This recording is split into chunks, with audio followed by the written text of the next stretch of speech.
Congratulations to the graduates and best luck in the future. Just want to say congratulations to all the CPS graduates. I know you guys worked hard, were dedicated. Your journey is over but still beginning. So go into the future with a lot of positivity, and once again, congratulations. Congratulations, everybody. You finished your program, the sterile processing program. You finished. You went through all of the tests, all of the labs. You did the work.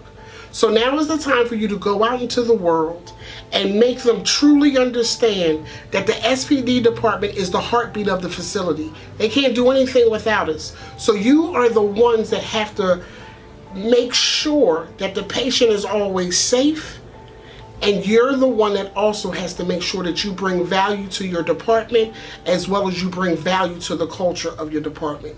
Congratulations again. You did the work. You deserve to celebrate. Congratulations.